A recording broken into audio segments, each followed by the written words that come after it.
Hello friends, मैं स्वागत करता हूं आपका इस यूट्यूब चैनल पर। फ्रेंड्स, हम पढ़ रहे हैं वन वर्ड सब्स्टिट्यूशन। तो हमारा जो पहला वर्ड है वो है एरिस्टोक्रेसी। एरिस्टोक्रेसी का मतलब क्या होता है? ये जो वर्ड है एरिस्टोक्रेसी, इसमें एक रूट वर्ड है क्रेसी, CRACY। ये जो क्रेसी होता है ये एक रूट वर्ड होता है। इसका मतलब क्या होता है? गवर्नमेंट। मतलब कोई भी वर्ड जिसके लास्ट में क्रेसी आ जाए तो वो वर्ड गवर्नमेंट से रिलेटेड होता है। तो एरिस्टोक्रेसी का मतलब क्या होता है? Government by the nobles. मतलब ऐसी गवर्नमेंट जो उच्च कुल की हो। मतलब उच्च कुल की जो गवर्नमेंट होती है, उच्च कुल की या फिर उच्च वर्ग की, उसको हम बोलते हैं एरिस्टोक्रेसी। नेक्स्ट है आर्मिस्टिस। आर्मिस्टिस का मतलब क्या होता है? A cessation of active use of arms signifying a short period of truce, या फिर the cessation of warfare before a treaty is signed. तो आर्मिस्टिस का मतलब क्या होता है? युद्ध विराम होता है। और यहाँ पे जो ये वर्ड लिखा है सेसेशन, इस सेसेशन का मतलब क्या होता है उसको हम समझते हैं। तो ये जो वर्ड है सेसेशन, इसका मतलब क्या होता है? A pause in something. मतलब किसी भी चीज़ में पॉज लग जाए, विराम लग जाए, उसको हम बोलते हैं सेसेशन। जैसे हम कह सकते हैं सेसेशन ऑफ वॉर। मतलब वॉर में क्या लग गया? विराम लग गया, युद्ध में विराम लग गया। और ये जो सेसेशन होता है वो नाउन होता है। ये जो सेसेशन वर्ड है ये नाउन है। क्यों? क्योंकि इसके लास्ट में TION लगा है। तो ऐसा वर्ड जिसके लास्ट में TION रहता है वो वर्ड नाउन रहता है, और ये हमें पहचानने आना चाहिए। नेक्स्ट वर्ड हमारा यूज़ हुआ था ट्रूज। तो ट्रूज भी क्या है? नाउन है। इसका मतलब क्या होता है? An agreement to stop fighting for a period of time. मतलब एक ऐसा एग्रीमेंट जो कि मतलब शॉर्ट पीरियड ऑफ टाइम के लिए किया गया हो। किसको? फाइट को स्टॉप करने के लिए, उसको हम बोलते हैं ट्रूस। तो ये भी मतलब युद्ध विराम ही होता है। ये जो ट्रूस होता है इसका भी मतलब होता है युद्ध विराम। और एक वर्ड आया था वारफेयर। तो उस वारफेयर का मतलब क्या होता है? वारफेयर का मतलब होता है मेथड्स ऑफ फाइटिंग अ वार। मतलब कोई भी वार जिसमें मेथड जो भी यूज़ किया गया हो उसको हम बोलते हैं वारफेयर। और ये भी क्या है? नाउन है। या फिर हम बोल सकते हैं टाइप्स ऑफ वार। मतलब वार का जो भी टाइप होता है उसको हम बोलते हैं वारफेयर। तो वारफेयर का मतलब क्या होता है कि मेथड्स ऑफ फाइटिंग अ वार। मतलब वार का मेथड कि मतलब युद्ध कैसे लड़ा गया वो मेथड, और टाइप्स ऑफ वॉर मतलब युद्ध के प्रकार, उसको हम बोलते हैं वारफेयर। जैसे हम बोल सकते हैं गोरिल्ला वारफेयर। तो गोरिल्ला वारफेयर मतलब ये जो युद्ध का टाइप है ये पहले मतलब लड़ा जाता था गोरिल्ला वारफेयर। एक और वर्ड यूज़ हुआ था सिग्निफाई। तो सिग्निफाई क्या है? एक वर्ब है। मतलब वर्ब के रूप में यहाँ पे यूज़ हुआ है। इसका मतलब होता है टू एक्सप्रेस और इंडिकेट समथिंग। मतलब कोई भी चीज़ एक्सप्रेस करना या फिर इंडिकेट करना, उसको हम बोलते हैं सिग्निफाई। सिग्निफाई का मतलब कि होता है टू एक्सप्रेस और इंडिकेट समथिंग। कोई भी चीज़ एक्सप्रेस करना या फिर इंडिकेट करना। तो हम एग्जाम्पल से इसको समझते हैं। They signified their agreement by raising their hands. तो उसने मतलब इंडिकेट किया अपने एग्रीमेंट को बाय रेजिंग देयर हैंड्स। मतलब अपना हैंड रेज करके, मतलब अपना हाथ उठा के उन्होंने क्या किया कि अपने एग्रीमेंट को इंडिकेट किया।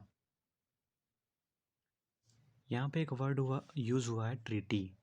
इस ट्रीटी का मतलब क्या होता है? संधि। मतलब दो कंट्री जिनके बीच में वार हो रहा है, तो उनके बीच में वार ना हो तो इसके लिए वो क्या करते हैं? ट्रीटी करते हैं। मतलब एक दूसरे से संधि करते हैं। तो आर्मिस्टिस का मतलब क्या होता है? युद्ध विराम होता है। अब इसको हम याद कैसे करेंगे? तो इसे हम याद कर सकते हैं निमोनिक्स से। आर्मिस्टिस, आर्मिस्टिस मतलब आर्मी स्टिक, आर्मी स्टिक। तो आर्मी ने क्या किया कि उन्होंने युद्ध को क्या कर दिया? रोक दिया, युद्ध पे विराम लगा दिया। तो उन्होंने युद्ध में विराम कैसे लगाया? आर्मी ने युद्ध में विराम कैसे लगाया? उनके पास जो भी स्टिक थी या फिर जो भी हथियार थे, उन्होंने उसको रख के युद्ध में क्या कर दिया? विराम लगा दिया। तो आर्मी ने स्टिक को रख के युद्ध में विराम लगा दिया। तो आर्मिस्टिस का मतलब क्या हो जाएगा? युद्ध विराम। नेक्स्ट है आर्मरी। आर्मरी का मतलब क्या होता है? A place where arms are kept. तो वो प्लेस जहाँ पे हथियार रखे जाते हैं, उनको बोलते हैं आर्मरी। तो इसको हम याद कैसे कर सकते हैं? इसको भी हम याद कर सकते हैं निमोनिक्स से, मतलब इसको हम बना के याद कर सकते हैं। तो आर्मरी का मतलब होता है कि एक ऐसा प्लेस जहाँ पे हथियार रखे जाते हैं, आर्म्स रखे जाते हैं। आर्म्स मतलब हथियार रखे जाते हैं। तो इसको हम याद कर सकते हैं कि आर्मी ने हथियार कहाँ रखा? आर्मरी में। आर्मी ने हथियार कहाँ रखा है? आर्मरी में। Army, armoury. तो आर्मी ने हथियार कहाँ रखा है? आर्मरी में। तो आर्मरी का मतलब क्या होता है? कि एक ऐसा प्लेस जहाँ पे हथियार रखे जाते हैं। तो बस ऐसे याद हो जाएगा ये। नेक्स्ट है आर्सेनल। आर्सेनल का मतलब क्या होता है? A place where weapons and ammunitions are stored. तो वो स्थान जहाँ पे वेपन्स और एम्यूनिशंस रखे जाते हैं। वेपन्स और एम्यूनिशंस। तो एम्यूनिशंस का मतलब होता है गोला बारूद। ये जो एम्यूनिशन वर्ड लिखा है AMMUNITIONS, एम्यूनिशंस का मतलब क्या होता है? गोला बारूद। तो वो प्लेस जहाँ पे वेपन्स और एम्यूनिशंस रखे जाते हैं उसको हम बोलते हैं आर्सेनल। मतलब वो स्थान जहाँ पे सैन्य सामग्री रखी जाती है और गोला बारूद रखे जाते हैं उसको हम बोलते हैं आर्सेनल। नेक्स्ट है आर्सनिस्ट। ARSONIST। आर्सनिस्ट क्या होता है? ये एक पर्सन होता है। A person guilty of setting fire to the property. एक ऐसा पर्सन जो कि दोषी है सेटिंग फायर, आग लगाने का, और वो भी किसमें? किसी की प्रॉपर्टी में, किसी की संपत्ति में। तो आर्सनिस्ट एक ऐसा पर्सन होता है जो मतलब इंटेंशनली मतलब जानबूझकर अपने इरादे से ही वो क्या करता है? किसी की प्रॉपर्टी में या फिर बिल्डिंग में आग लगा देता है, उसको हम बोलते हैं आर्सनिस्ट। और एक वर्ड होता है आर्सन, ARSON। ये जो वर्ड होता है आर्सन, इसका मतलब होता है the crime of intentionally starting a fire in order to damage और destroy something, specially a building. Specially, ये जो स्पेशली लिखा है ना, इसका मतलब होता है पर्टिकुलरली, मतलब विशेष रूप से। तो आर्सन मतलब होता है कि वो क्राइम जो कि इंटेंशनली किया गया है, आग लगाने का, और वो भी किस लिए? कोई भी चीज़ डैमेज या फिर डिस्ट्रॉय करने के लिए। स्पेशली वो क्या हो सकता है? विशेष रूप से कोई भी एक बिल्डिंग। तो आर्सन का मतलब होता है कि वो जो क्राइम किया गया है, वो जो ऐसा क्राइम किया गया है उसको हम बोलते हैं आर्सन। और आर्सनिस्ट वो पर्सन होता है जो ऐसा क्राइम करता है, मतलब इंटेंशनली किसी की बिल्डिंग या फिर प्रॉपर्टी में क्या कर देता है? फायर लगा देता है। सेट फायर मतलब आग लगा देता है। तो वो जो क्राइम करता है उसको बोलते हैं आर्सन, और उस पर्सन को हम बोलते हैं आर्सनिस्ट। इसे हम एग्जाम्पल से समझते हैं। A cinema was burned out in London last night, police suspect arson. A cinema was burn out in London last night, मतलब जो सिनेमा था वो जलाया गया। Was burn out, was be की फॉर्म होती है और उसके बाद थर्ड फॉर्म को यूज़ किया गया है बर्नड। इसका मतलब ये क्या है? पैसिव वॉइस में है। अ cinema was burn out in London last night, मतलब लास्ट नाइट को लंदन में सिनेमा को बर्न किया गया। क्योंकि ये पैसिव वॉइस में है, इसका मतलब ये किसी के द्वारा ही किया गया होगा। तो एक सिनेमा को लास्ट नाइट लंदन में जलाया गया, पुलिस सस्पेक्ट आर्सन। तो मतलब पुलिस को संदेह है कि वो आर्सन है। अब इसका भी हम एग्जाम्पल समझ लेते हैं आर्सनिस्ट का। लिखा है the building was destroyed by arsonists, मतलब बिल्डिंग को डिस्ट्रॉय किया गया। यहाँ पे भी वॉज के बाद ये थर्ड फॉर्म का यूज़ किया गया है। तो वॉज क्या है, बी की फॉर्म है और बी के बाद थर्ड फॉर्म आता है, और बी के बाद जब थर्ड फॉर्म आ जाता है तो पैसिव की वो रिक्वायरमेंट बन जाती है। पैसिव की रिक्वायरमेंट क्या होती है कि बी के साथ वर्ब की थर्ड फॉर्म आनी चाहिए। तो बिल्डिंग और वो काम किसी दूसरे के द्वारा किया गया है। तो द बिल्डिंग वॉज डिस्ट्रॉयड, मतलब बिल्डिंग को डिस्ट्रॉय किया गया बाई आर्सनिस्ट के द्वारा। नेक्स्ट है आर्टिलरी। आर्टिलरी का मतलब क्या होता है, soldiers on big guns mounted on wheels. मतलब आर्टिलरी का मतलब क्या होता है, जो तोप चलाने वाला सैनिक होता है उसको बोलते हैं, या फिर हम बोल सकते हैं तोपची। तो आर्टिलरी का मतलब क्या होता है, soldiers on big guns mounted on wheels. मतलब सोल्जर्स बिग गन के साथ माउंटेड सवार हैं व्हील वाली गाड़ी पे, तो उसको हम बोलते हैं आर्टिलरी। यहाँ पे जो वर्ड लिखा हुआ है माउंटेड, इसके बहुत सारे मतलब होते हैं।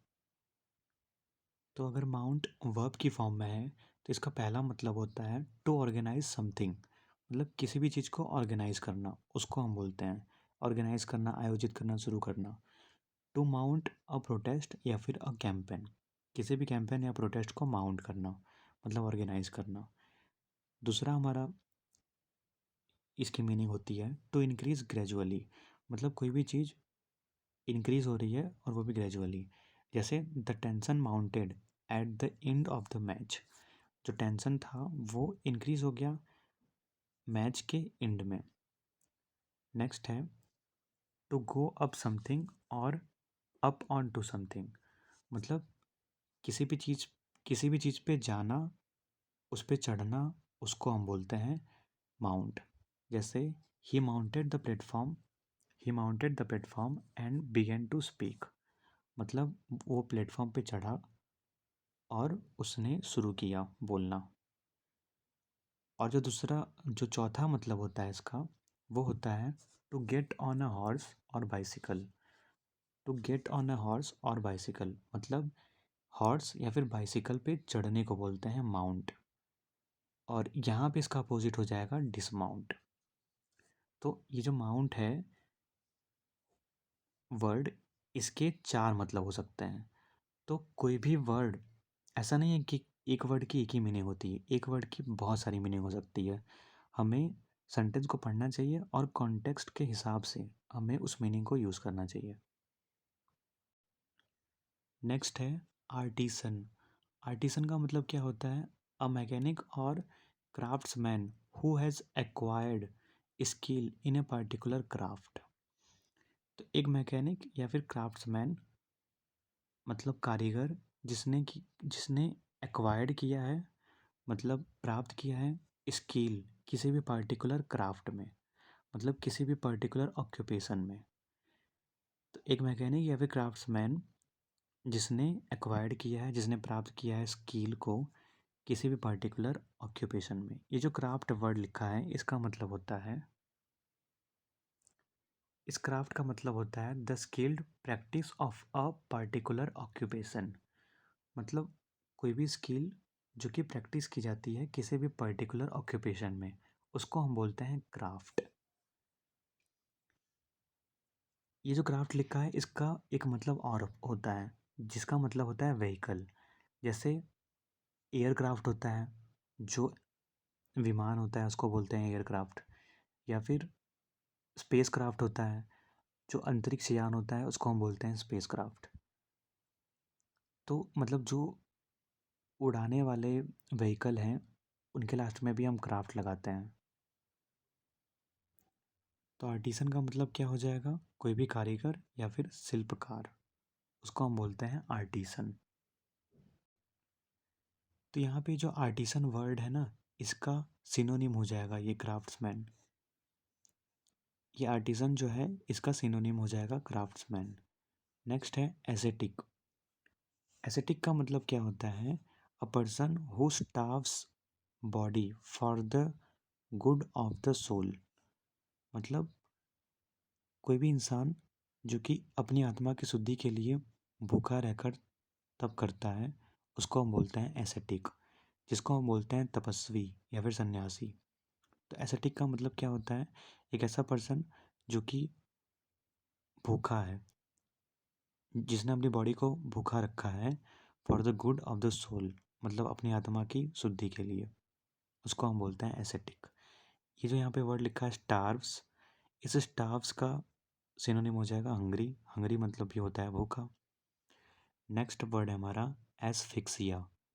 एसफिक्सिया का मतलब क्या होता है? फेंटिंग और death due to being deprived of air. तो दम घुटने से या फिर बेहोशी से किसी की मौत हो जाती है, उसको हम बोलते हैं एसफिक्सिया। यहाँ पे जो वर्ड लिखा हुआ है फेंटिंग, इसका मतलब ही होता है मतलब बेहोश हो जाना, लॉस ऑफ कॉन्शियसनेस, उसको हम बोलते हैं फेंट। मतलब जो वर्ड है फेंट, उसका मतलब होता है लॉस ऑफ कॉन्शियसनेस, मतलब बेहोश हो जाना। तो एस्फिक्सिया का मतलब क्या होता है? फेंटिंग और death due to being deprived of air. Next है एसेसीन। एसेसीन की स्पेलिंग क्या होती है? ASSASSIN। एसेसीन मतलब होता है a person who kills somebody specially of particular reasons. एक ऐसा पर्सन जो किसी को भी किल कर देता है, स्पेशली मतलब पर्टिकुलरली, विशेष रूप से पॉलिटिकल रीजन से, उसको हम बोलते हैं एसेसिन। उस पर्सन को बोलते हैं। और एसेसिनेशन क्या होता है? और ये जो एसेसिन, ये क्या हो जाएगा? काउंटेबल नाउन हो जाएगा। और एसेसिनेशन, एसेसिनेशन की स्पेलिंग क्या होती है? ASSINATION। ये जो स्पेलिंग होती है, ये जो स्पेलिंग है, ये एग्ज़ाम में पूछी जाती है। और ये वर्ड क्या है? ये वर्ड क्या है? नाउन है। क्यों? क्योंकि इसके लास्ट में TION आया है। तो एसेसिनेशन मतलब क्या होता है? The murder for political reasons, मतलब राजनीतिक कारण से जो हत्या होती है, उस प्रोसेस को बोलेंगे एसेसिनेशन। और एसेसिन वो पर्सन हो जाएगा। नेक्स्ट है एजोल्टर। एजोल्टर या फिर एजेलेंट, इसका मतलब क्या होता है? वन हु अटैक्स, मतलब जो आक्रमण करता है, आक्रमण करने वाला, आक्रमणकारी, उसको हम बोलते हैं एजोल्टर या फिर एजेलेंट्स, एजेलेंट बोलते हैं। और ये जो एजोल्टर है, इसका वर्ब क्या हो जाएगा? एजोल्ट, ASSAULT। एजोल्ट का मतलब क्या होता है? आक्रमण करना। और एजोल्टर क्या हो जाएगा? आक्रमण करने वाला, वो पर्सन। नेक्स्ट है एसेंट। एसेंट का मतलब क्या होता है? An official agreement to a proposal. एक ऑफिशियल एग्रीमेंट होता है किसी भी प्रपोजल पे, उसको हम बोलते हैं एसेंट। तो एसेंट जो होता है वो एक सहमति होती है किसी भी ऑफिशियल एग्रीमेंट की। तो जैसे अगर मैं एग्जांपल के रूप में बोलूँ, तो मैं इस वर्ड को यूज़ कर सकता हूँ, the committee gave their assent to the proposal. तो कमिटी ने क्या किया? अपना एसेंट दिया, अपनी सहमति दी। किस पर? प्रपोजल पर।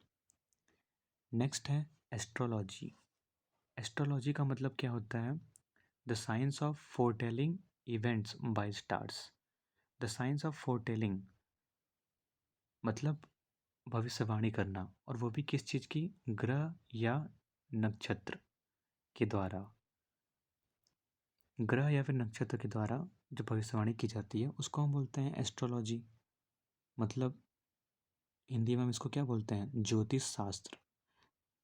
और हमें पता है कि कोई भी वर्ड जिसके लास्ट में लॉजी लग जाए वो स्टडी से रिलेटेड होता है।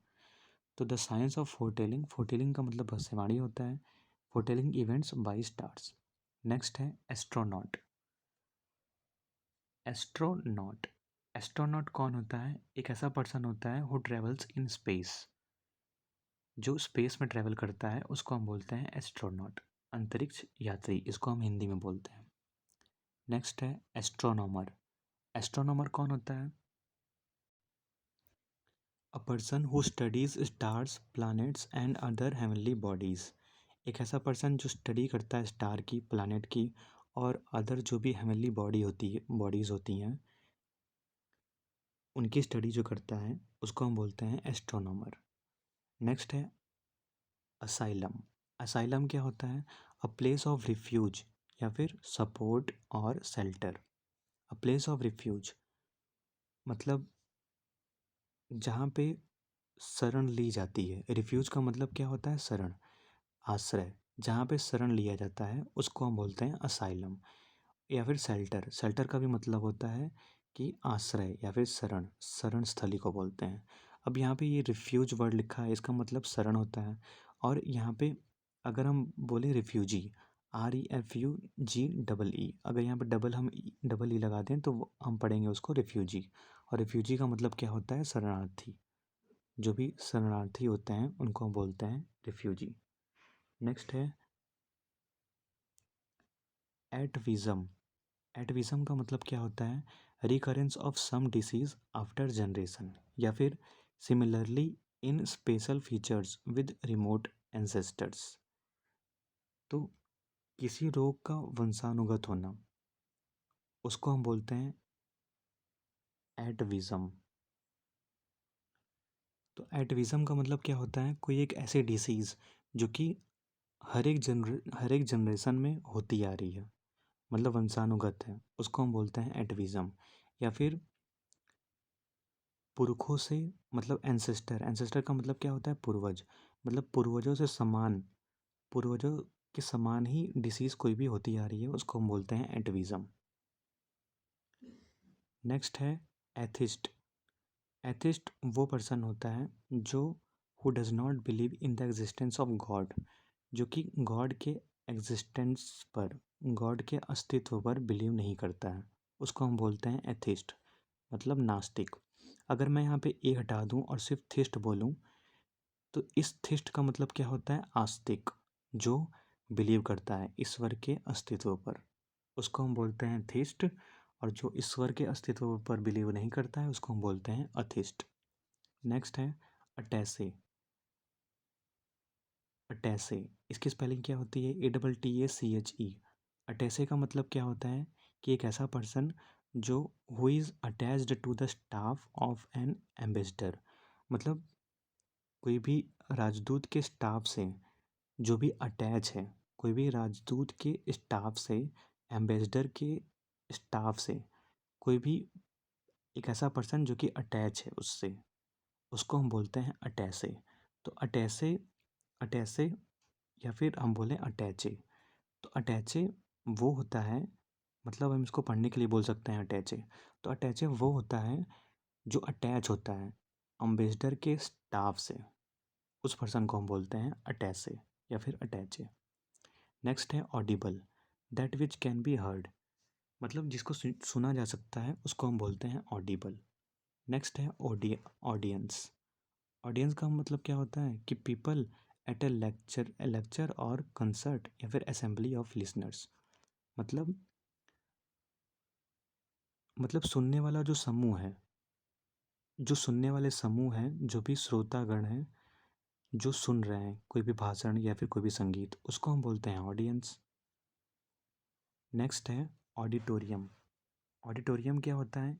कोई भी एक building in which people sit to listen to songs, music etc। तो ऑडिटोरियम में कौन बैठेगा? ऑडियंस ही बैठेगी। और ऑडिटोरियम होता क्या है? कि मतलब वो बिल्डिंग जिस पे लोग बैठकर सॉन्ग या फिर म्यूजिक सीखते हैं उसको हम बोलते हैं ऑडिटोरियम। नेक्स्ट है ऑटोबायोग्राफर। ये जो ऑटोबायोग्राफर होता है ये पर्सन होता है। और ये जो ऑटोबायोग्राफर है ये वो होता है कि वो पर्सन जो राइट करता है हिज लाइफ हिस्ट्री, मतलब जो अपने जीवन के बारे में लिखता है, जो अपनी जीवनी लिखता है, उस पर्सन को बोलते हैं ऑटोबायोग्राफर। अब ये जो ऑटोबायोग्राफर है ये रूट वर्ड से बना है।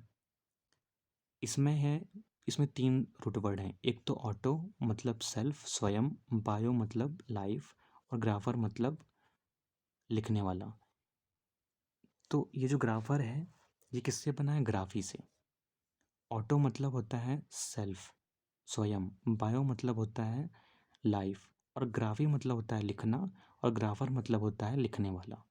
तो ऑटो मतलब स्वयं, खुद, बायो मतलब लाइफ, और ग्राफर लिखने वाला। मतलब जो लिखता है अपने जीवन के बारे में, उसको हम बोलते हैं ऑटोबायोग्राफर। और ऑटोबायोग्राफी क्या होती है? ऑटो, इसमें 3 रूट वर्ड हैं। ऑटो मतलब सेल्फ, स्वयं, बायो मतलब लाइफ और ग्राफी मतलब लिखना। तो लिखा गया है अपने जीवन के बारे में, लिखा गया है अपने जीवन के बारे में, तो उसको हम बोलते हैं ऑटोबायोग्राफी। तो ऑटोबायोग्राफी क्या होती है? The life history of a person written by himself. मतलब किसी व्यक्ति के द्वारा लिखी गई जो जीवनी है, उस जीवनी को हम बोलते हैं ऑटोबायोग्राफी। लेकिन उस जीवनी को जिसने लिखा है उसको हम बोलते हैं ऑटोबायोग्राफर। तो ऑटोबायोग्राफर वो पर्सन हो जाएगा, और ऑटोबायोग्राफी क्या हो जाएगा कि उस पर्सन ने जो लिखा है, जो जीवनी लिखी है, वो क्या है? वो है ऑटोबायोग्राफी, जो जिसको हम हिंदी में बोलते हैं आत्मकथा। फ्रेंड्स, अगर आपको ये वीडियो पसंद आई हो तो लाइक, सब्सक्राइब और शेयर ज़रूर करिएगा। धन्यवाद।